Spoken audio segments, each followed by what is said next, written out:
கர்த்தராகிய இயேசுவின் இனிமையுள்ள நாமத்தில் நான் உங்களை வாழ்த்துகிறேன், வரவேற்கிறேன். இந்த நாடுகளில் தேவனுடைய வார்த்தைகளுமாய் உங்களோடு கூட ஆயிருக்க கர்த்தர் கிருபை செய்திருக்கிறார்.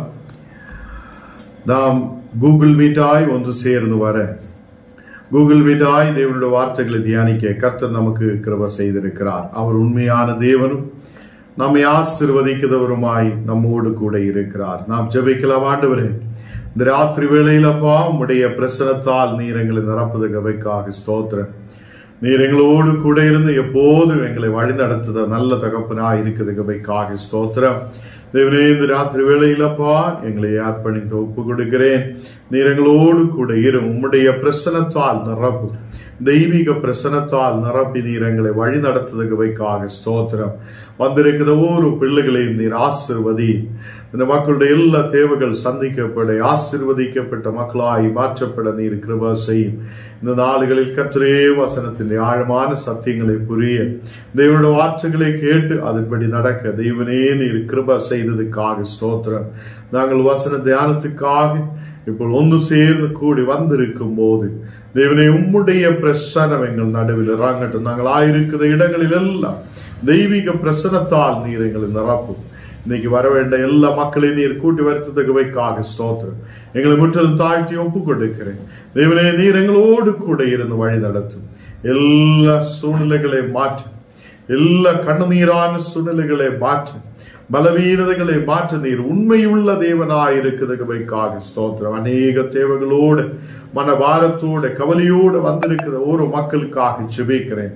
ஒரு பெரிய விடுதலை கொண்டு நிரப்பி நீர் ஆசீர்வதித்து வழி நடத்துவதற்காக ஸ்தோத்திரம். நீரே பரிசுத்தராய் கூட இருக்கிறதுக்காக ஸ்தோத்திரம். உமது பிரசனத்தால் நிரப்பும். தெய்வீக விடுதல் உள்ள மக்களாய் இருக்கிற பாசையும் இயேசுவின் நாமத்தில் தரப்பிதாவே, ஆமேன், ஆமேன். கர்த்தர் நம்மை ஆசீர்வதித்து வழி நடத்துவார். 1 கொரிந்தியர் 4 அதிகாரம் അതിന്റെ 9 വചനം நாம் இன்னைக்கு வாசிக்கலாம். 1 கொரிந்தியர் 4 அதிகாரம் അതിന്റെ 9 வசனம். எங்களுக்கு தோன்றபடி தேவன் அப்போஸ்தலர்களாகிய எங்களை மரணத்துக்கு குறிக்கப்பட்டவர்களை போல கடைசியானவர்களாய் காணப்பண்ணினார். நாங்கள் உலகத்துக்கும் தூதர்களுக்கும் மனுஷருக்கும் வேடிக்கையானோம். இங்கே கர்த்தருடைய வார்த்தை நாம் வாசிச்சு கேட்கும் போது அந்த இடத்தில் நமக்கு பார்க்க முடியும். அப்போஸ்தலனாகிய பவுல் சொல்லுகிறார், நாங்கள் அநேகர் முன்னாடி ஒரு வேடிக்கையாய் மாற்றப்பட்டிருக்கிறார். அப்போ அப்போஸ்தலனாகிய பவுலுக்கு அவ்வளோ மன கஷ்டம் அங்கே உருவாயிருக்கிறார். அநேகம் வார்த்தைகள் அவர் எடுத்து பேசுகிறார். அநேக வார்த்தைகள் அந்த இடத்தில் எடுத்து பேசுகிறார். கர்த்தருடைய பிள்ளைகளை இங்கே நமக்கு பார்க்க முடியுது. எங்களுக்கு தோன்றுதபடி தேவன் அப்போஸ்தலராகிய எங்களை மரணத்துக்கு குறிக்கப்பட்டவர்களை போல கடைசியானவர்களாய் காணப்பட்டிருக்கிறார். தேவன் எங்களை கடைசியானவர்களாய் காணப்பட்டிருக்கிறார் என்று சொல்லப்பட்டிருக்கிறார். அப்போ அப்போஸ்தலனாகிய பவுல் எங்கேயும் முன்னாடி நிற்க விரும்பியவர் அல்ல. மக்களே, கிறிஸ்து எப்படியாவது மக்களுக்கு கிறிஸ்துவை புரிய வேண்டும் என்றும், எப்படியாவது மக்களுக்கு கிறிஸ்துவை தெரிய வேண்டும் என்றும் சொல்லிதான் அவர் அதை எல்லா இடத்திலும் தேவனுடைய வார்த்தைகள் சொல்லி இருக்கிறார். இங்கே தேவனுடைய வசனத்தை நாம் பார்க்கும் போது நமக்கு பார்க்க முடியுது. அதே கொரிந்திய சபைக்கிட்ட சொல்லுகிறார், உங்களை பலப்படுத்துறதுக்கும் உங்களை விசுவாசத்தில் கொண்டு வருவதற்கும் உங்களை நிலைநிற்கிறதுக்குமாக நாங்கள் உங்களை வசனத்தை சொல்லி பலப்படுத்தி கொண்டு வந்திருக்கிறார் அப்போஸ்தலனாகிய பவுல் சொல்லுகிறார். அப்போ நீங்க உங்களுக்கு விசுவாசம் பெருகி வரும்போது சபைக்குள்ளேயே அநேக பிரிவினைகள் பிரச்சனைகள் வரும்போது, ഞാൻ അപ്പോലോയുടെ പച്ചക്കാരും ഞാൻ ഇവരുടെ പച്ചക്കാർ ഞാൻ അവരുടെ പച്ചക്കാർ എന്ന് சொல்லி அநேகம் இடத்தில் அந்த பக்கம் இந்த பக்கம் வார்த்தைகள் வரும்போதுதான் அப்போஸ்தலனாகிய பவுல் சொல்லுகிறார், நாங்கள் அப்போஸ்தலனாய் இருக்கும் போதும் எங்களை மரணத்துக்கு குறிக்கப்பட்டவர்களை போல கடைசியானவர்களாய் காணப்பட்டிருக்கிறார். நாங்கள் கடைசியானவர்களாய் காணப்பட்டிருக்கிறார் என்றும் அங்கே நாங்கள் உலகத்துக்கும் தூதர்களுக்கும் மனுஷருக்கும் ஒரு வேடிக்கையானோம் என்று சொல்லப்படுகிறார். அப்ப எவ்வளவு மனக்கவலையோடு அப்போஸ்தலனாகிய பவுல் சொல்லுகிறார், நாங்கள் அநேகருக்கு வேடிக்கையாய் மாற்றப்படுகிறார், அநேகருக்கு முன்பாக பைத்தியக்காராய் மாற்றப்படுகிறார். நம்ம கூட வசனங்கள் சொல்லி அநேகரை பலப்படுத்தும் போது நிறைய மக்கள் சொல்லும், இவங்களுக்கு பைத்தியமாயிருக்கிறார், இவங்களுக்கு வேற வேலை இல்லாததுனாலே வசனங்கள் சொல்லுகிறார் என்று சொல்லப்படும். அநேக கிராமங்கள் பட்டணங்களில் நாம் கடந்து சென்று தேவனுடைய வார்த்தைகள் சொல்லும் போதே அநேக மக்கள் கிண்டல் கேள்விகள் பண்ணதும் நாம் பார்த்திருக்கிறோம். இதே மாதிரி கொரிந்திய சபையில மக்களும் அப்போஸ்தலனாகிய பவுலுக்கு விரோதமாய் வார்த்தைகள் எழுப்பும் போதுதான் அவர் சொல்லுகிறார், நாங்கள் அதை குறிக்கப்பட்டவர்களை போல மரணத்துக்கு குறிக்கப்பட்டவர்களை போல நாங்கள் கடைசியானவர்களாய் காணப்படுகிறோம் என்று சொல்லப்படுகிறார். இங்கே தூதர்களுக்கும் உலகத்திலே மனிதர்களுக்கும் உலகத்திலே மக்களுக்கு முன்னாடியும் மனுஷருக்கு முன்பாகியும் நாங்கள் ஒரு வேடிக்கையாய் மாற்றப்படுகிறோம். இப்போ நம்ம அநேக இடங்களில் கடந்து செல்லும் போது மக்களே அநேக கேள்விகள் எழுப்புகிறார். ஏன் இந்த மாதிரி ஊழியம் செய்யணும், ஏன் இப்படி முன்னாடி கடந்து செல்லணும், ஏன் தேவனுக்காக நிக்கணும், இந்த மாதிரி அநேகம் வார்த்தைகள் எழுப்புகிறார். கர்த்தருடைய பிள்ளைகளே, ஊழியம் இந்த உலகத்திலே கனமான ஒன்றாய் இருக்கிறது. தேவன் நமக்கு கொடுக்கப்பட்டிருக்கிற ஒரு பெரிய விஷயமாய் இருக்கிறது. அந்த கனமான ஊழியத்தை செய்ய, அதை செய்து முடிக்க கர்த்தர் நம்மை அழைத்தால் நம்ம அதுக்கு பிரியப்பட்டவராய் முன்னாடி கடந்து செல்ல வேண்டும். இங்க அப்போஸ்தலனாகிய பவுல் சொல்லுது என்ன, மரணத்துக்கு குறிக்கப்பட்டவர்களை போல கடைசியானவர்களாய் நாங்கள் காணப்பட்டிருக்கிறோம். 10வது வசனம் நான் வாசிக்கும் போது, நாங்கள் கிறிஸ்துவை நிமித்தம் பைத்தியக்காரர். அப்போ அவரே சொல்லுகிறார், நாங்கள் கிறிஸ்துவை நிமித்தம் பைத்தியக்கார போல ஆயிருக்கிறார், பைத்தியக்காரர்கள் என்று சொல்லப்படுகிறார். ஏன் அந்த இடத்தில் அவர் சொல்லப்படுகிறார் என்றால், கீழே வசனங்கள் வாசிக்கும் போது, நீங்க கிறிஸ்துவில் புத்திசாலிகள். கொரிந்திய சபையிலே விசுவாசிகளை பார்த்து அப்போஸ்தலனாகிய பவுல் சொல்லுகிறார், நாங்கள் பைத்தியக்காரர் தான், நீங்களோ கிறிஸ்துவில் நீங்க புத்திசாலிகளாய் மாற்றப்பட்டிருக்கிறார். நீங்களோ கிறிஸ்துவில் புத்திசாலி, புத்தியுள்ளவங்களாய் மாற்றப்பட்டிருக்கிறார். நாங்கள் பலவீன. அந்த 10வது வசனத்தில் அவர் ஆழமாய் சொல்லப்படுகிறார், நாங்கள் அப்போஸ்தலர்களாயிருக்கிற நாங்கள் பலவீனராயிருக்கிறார், நீங்கள் பலவான்களாயிருக்கிறார். ஏனென்றால் இவங்கள் முன்னவே கிறிஸ்துவை தெரியாது இருந்திருக்கிறார், தேவனை அறியாது இருந்திருக்கிறார், கர்த்தர் யார் என்று புரியாது இருந்திருக்கிறார். இந்த அப்போஸ்தலர்கள் வந்து தேவனை தெரியப்படுத்தி இருக்கிறார், கிறிஸ்துவோட விசுவாசத்தை கொடுத்திருக்கிறார்.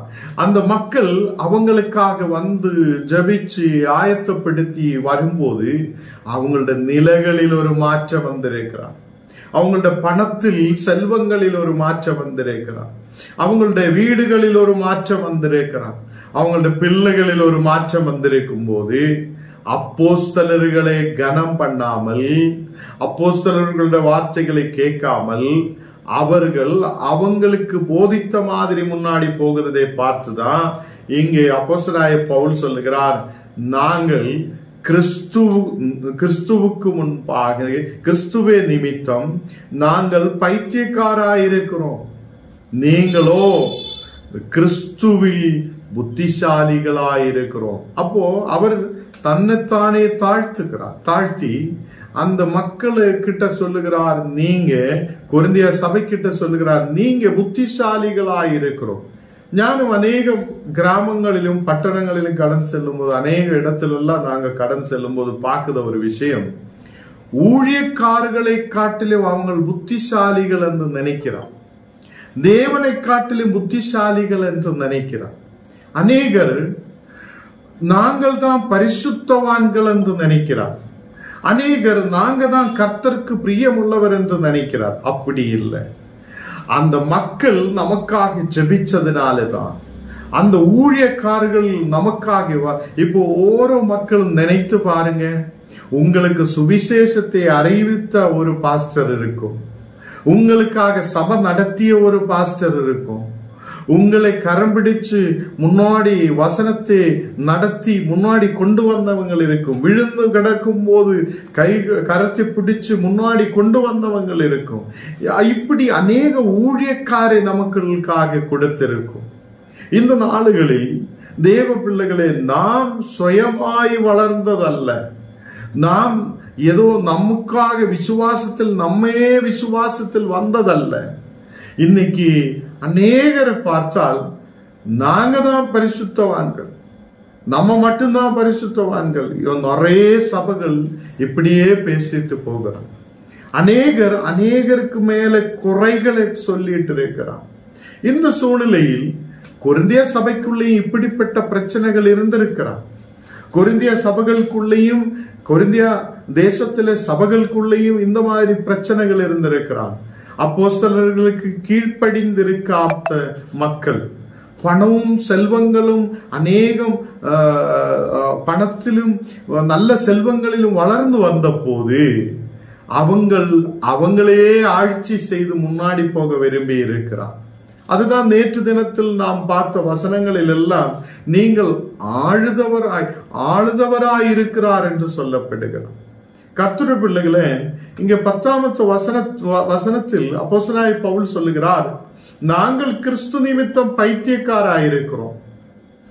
நாங்கள் கிறிஸ்து நிமித்தம் பைத்தியக்காராயிருக்கிறோம், பட் கிறிஸ்துவில் நீங்கள் புத்திசாலிகளாயிருக்கிறோம். நாங்கள் பலவீனராயிருக்கிறோம், சரீரம் பலவீனராயிருக்கிறோம், பணத்தில் பலவீனராயிருக்கிறோம், முன்னாடி போக முடியாத சூழ்நிலைகளில் இருக்கிறோம். இப்போ போன நாளுகளில் எனக்கிட்ட சில மக்கள் போன் பண்ணி கேட்டிருக்கிறா, ஐயா உங்க வண்டி கொஞ்சம் போட்டோ எடுத்து அனுப்புங்க, உங்க வீடு கொஞ்சம் காட்டுங்க, நீங்க எப்படி இருக்கிறாருன்னு நாங்க பார்க்கட்டும்.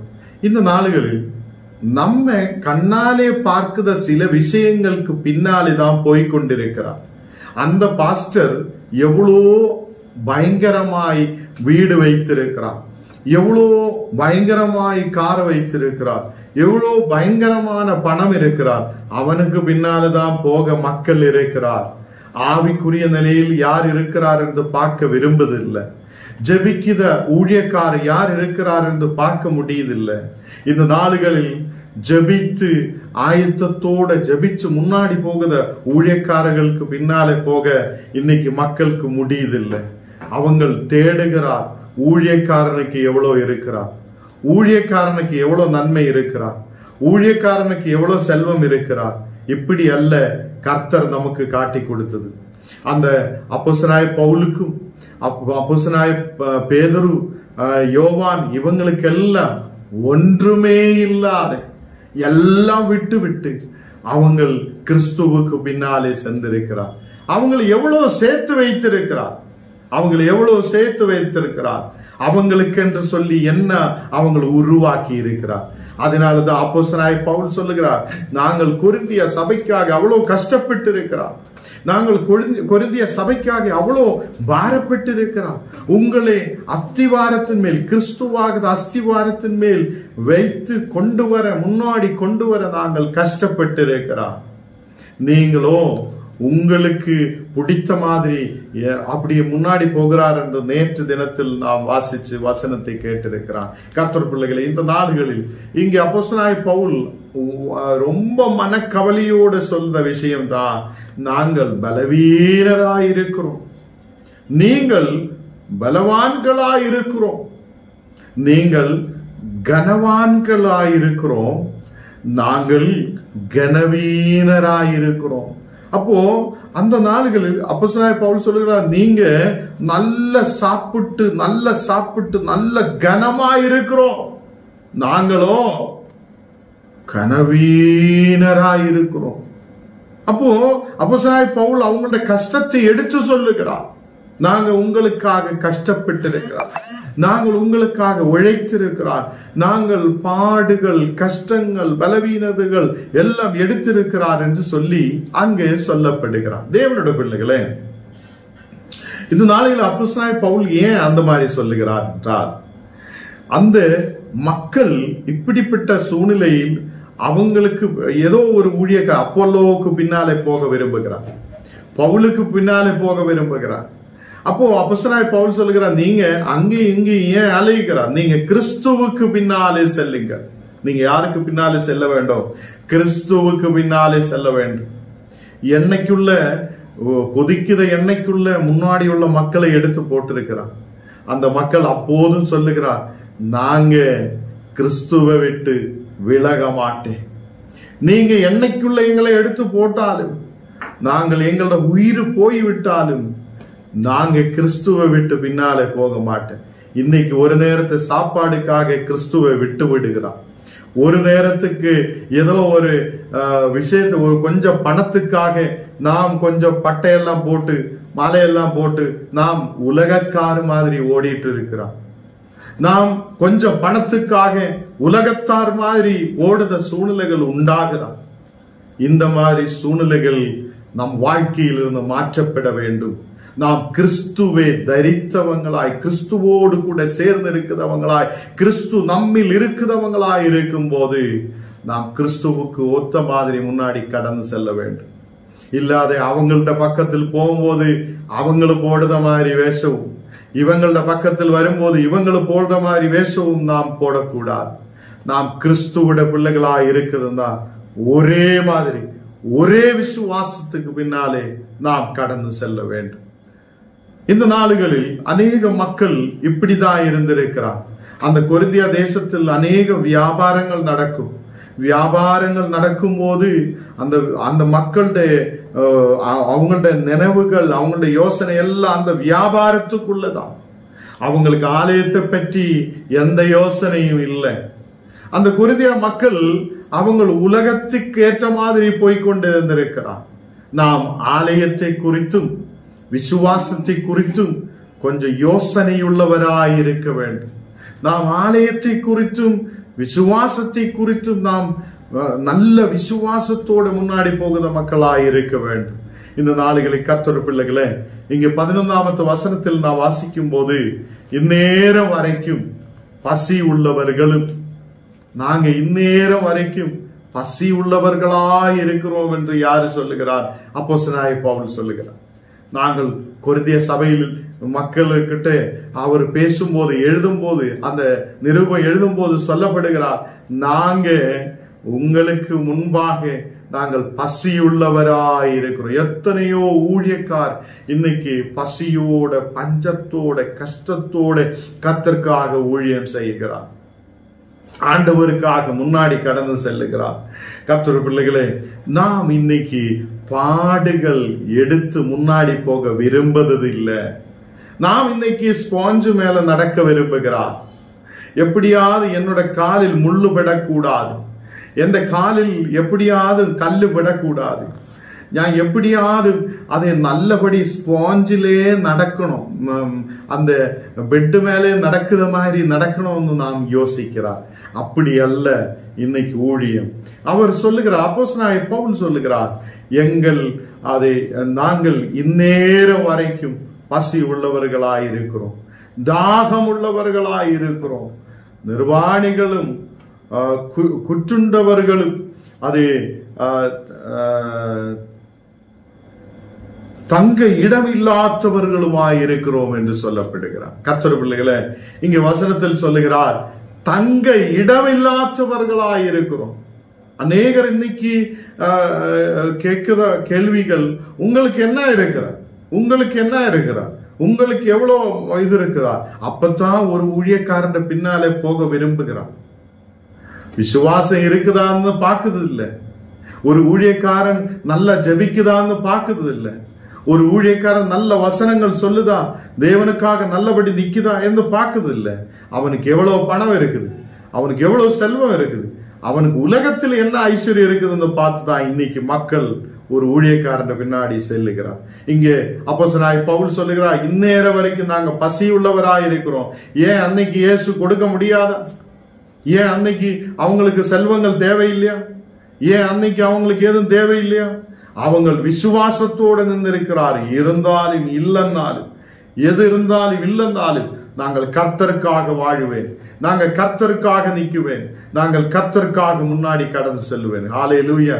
இன்னைக்கு அநேகருக்கு கார் இருந்தாதான் ஊழியம் வரும், அநேகருக்கு வீடு இருந்தாதான் ஊழியம் வரும், பைக் இருந்தாதான் ஊழியம் வரும். அப்போ இந்த மாதிரி அல்ல.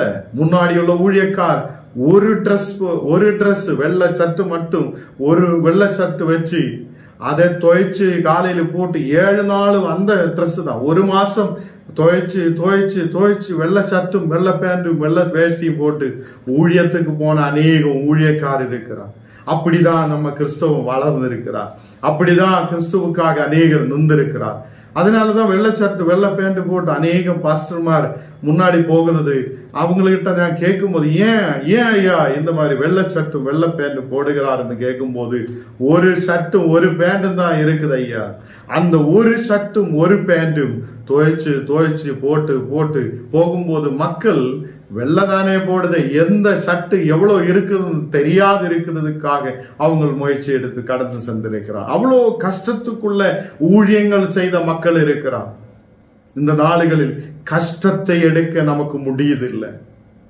இந்த நாளுகளில் கஷ்டமான நிலைமையிலும் முன்னாடி கடந்து செல்ல தேவனுக்காக நிற்க முடியதில்லை.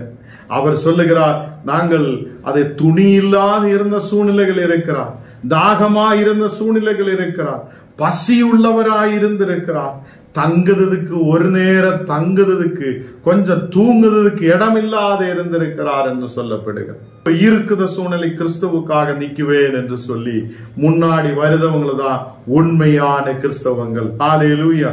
இந்த நாளுகளில் 12வது வசனத்தில் சொல்லுகிறார், எங்கள் கைகளினாலே வேலை செய்து பாடுபடுகிறோம் என்று அப்போஸ்தலனாகிய பவுல் சொல்கிறார். அப்போஸ்தலனாகிய பவுல் சொல்கிறார், நாங்கள் எங்களுடைய கைகளினாலே நாங்கள் வேலை செய்கிறோம், வேலை செய்து நாங்கள் பாடுபட்டு நாங்கள் முன்னாடி கடந்து சொல்லுகிறோம், அப்படியே சொல்லுகிறோம்.